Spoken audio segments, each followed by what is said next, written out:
almost 10 years in, right? So our first crew is aged a little bit, right? Naturally, that's going to happen. You don't get younger.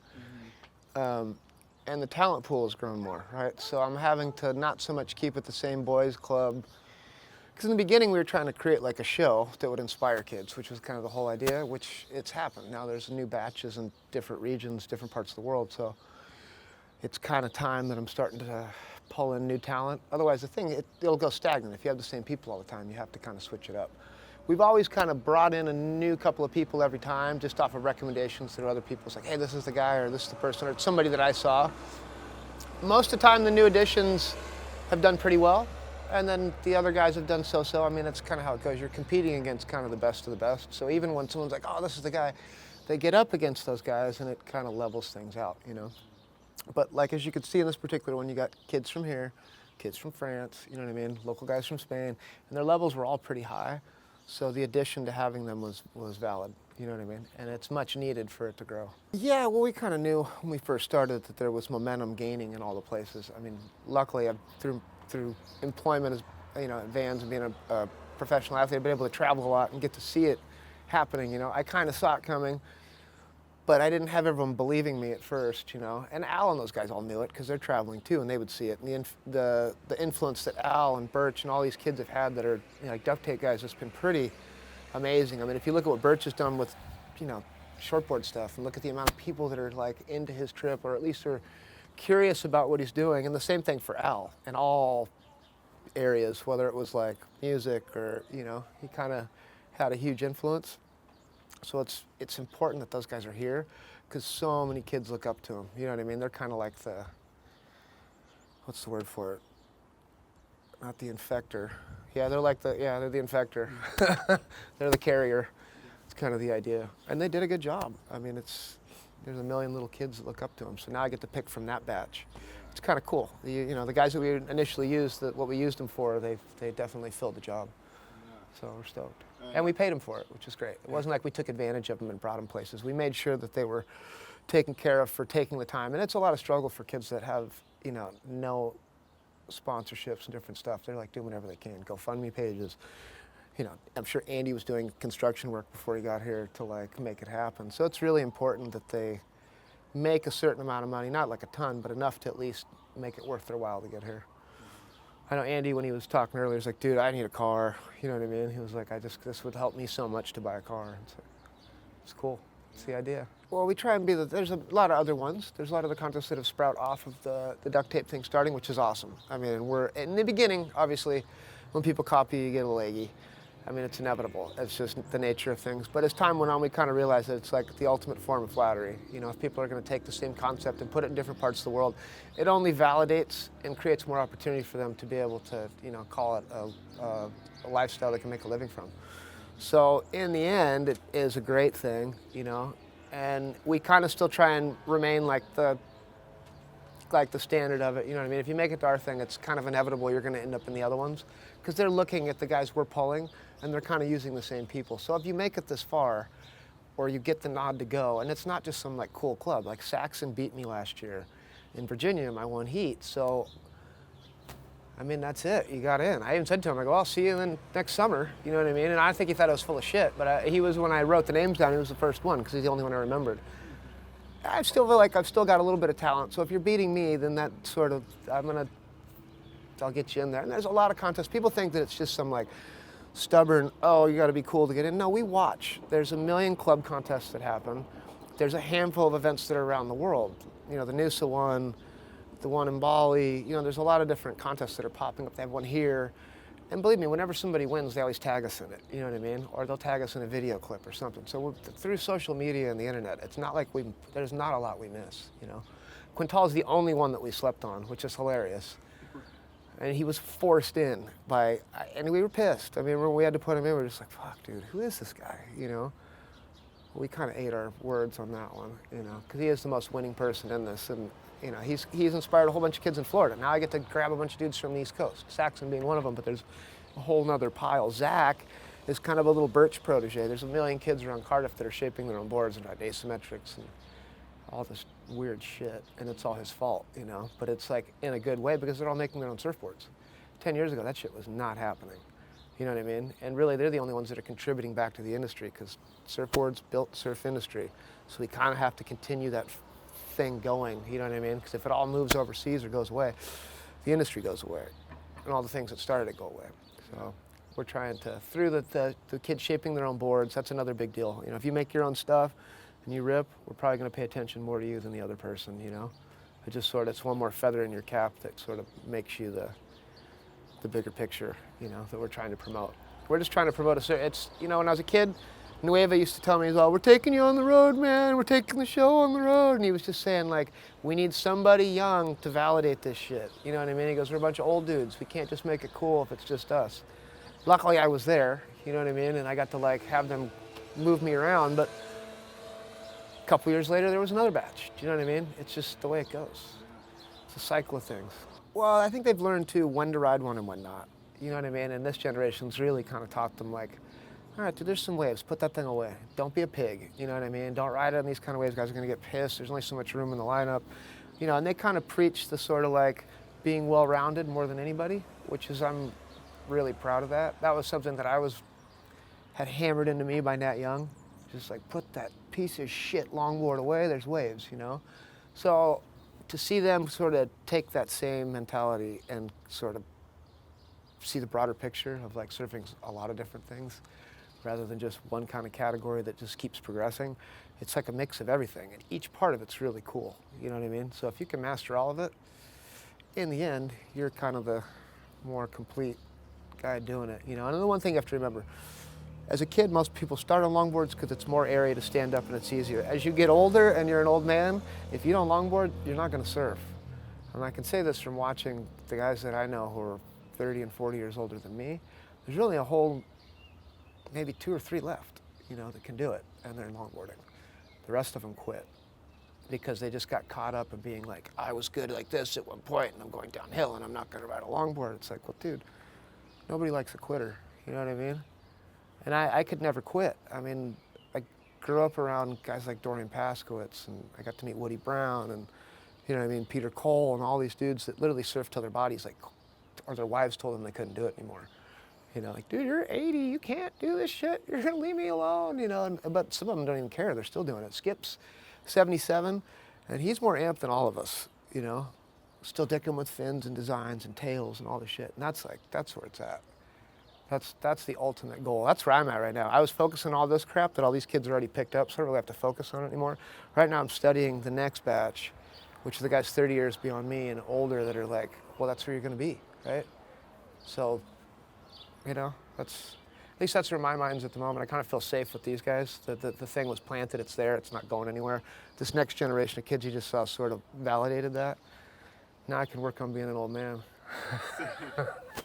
Man, I landed here when I was 15. I came here with Donald Takayama. Nat Young bought my ticket and shipped me over because I competed against him the summer before when I was 14. I almost beat him. And he was impressed enough that he kind of just said, look, man, I gotta pick this kid up, you know. So he brought me out the next year. I won the next year. And Biarritz was kind of like the ultimate playground for me at that time because there were no restrictions on going out. You could live and be young and make mistakes before you were some legal age to make mistakes, you know what I mean? And they kind of let kids really live at a young age. You can ride a moped at 15, you can drink at 18, you know what I mean? They give you the opportunity to get it out, you know? And I had so much freedom at that time with like all the other kids in these areas that are super liberated at that age, you know? It's like being young is really important here.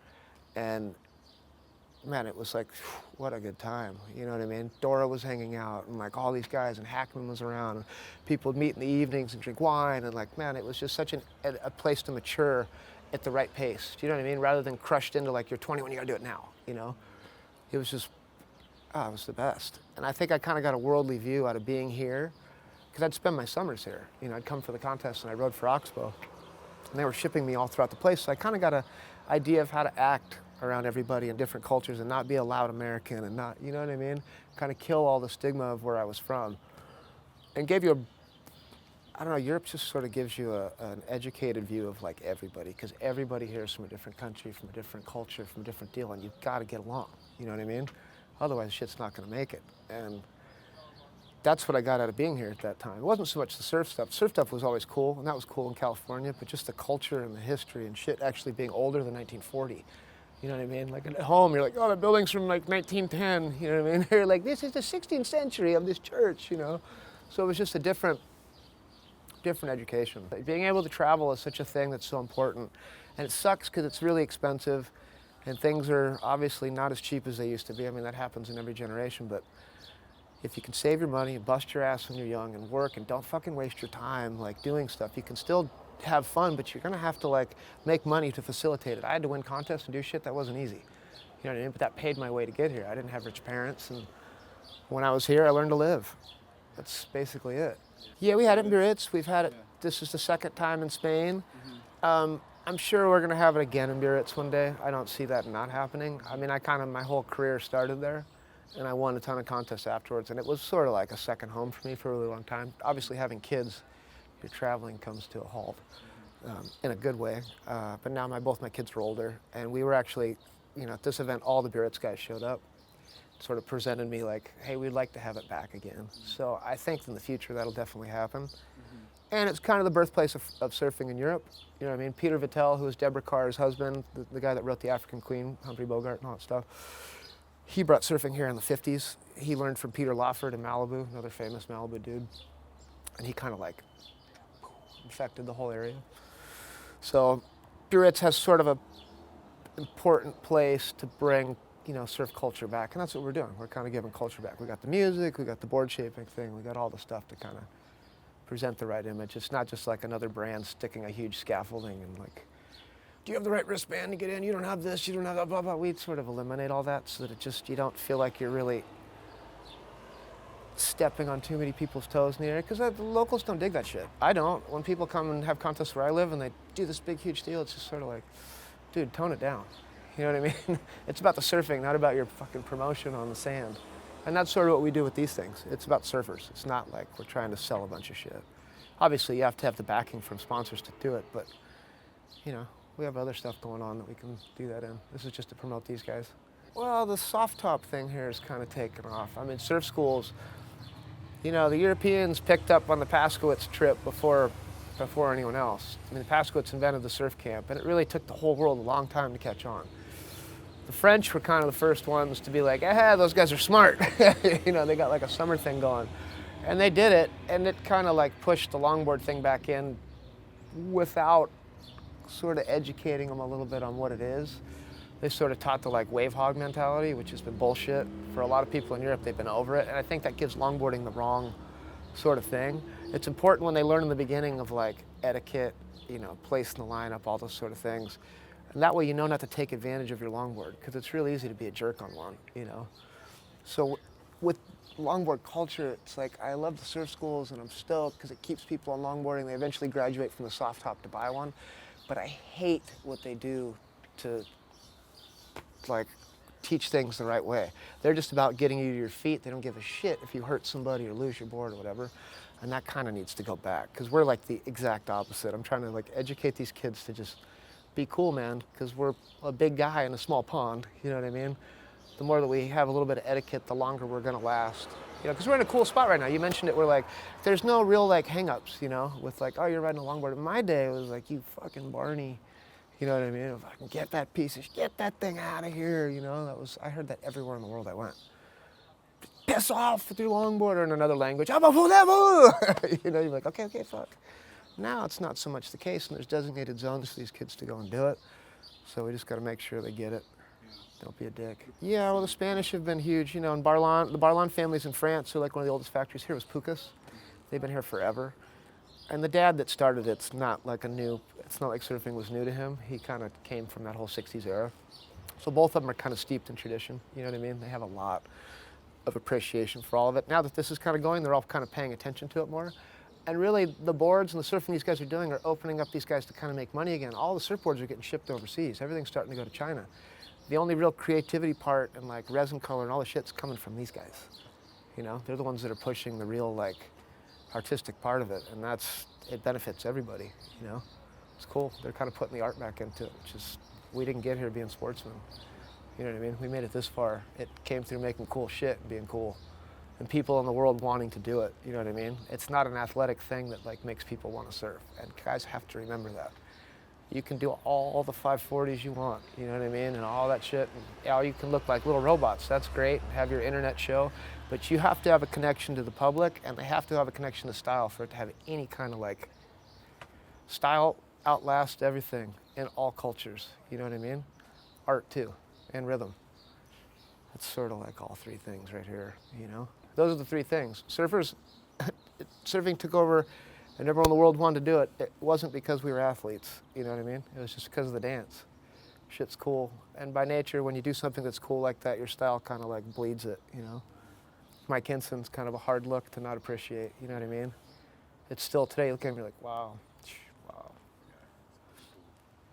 Dora, the same deal. Look at his whole dress, the way he acted and all that shit. We need that again, dude.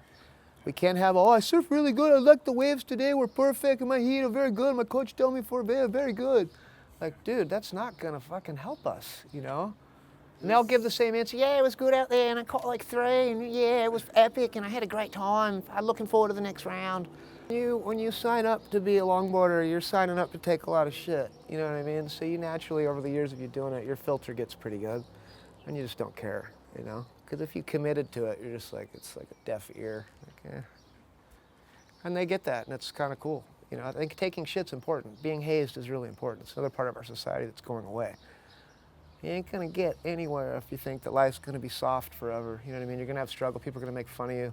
It's better to take a little hazing when you're young and toughen up, you know? And being a longboarder, it's a natural occurrence.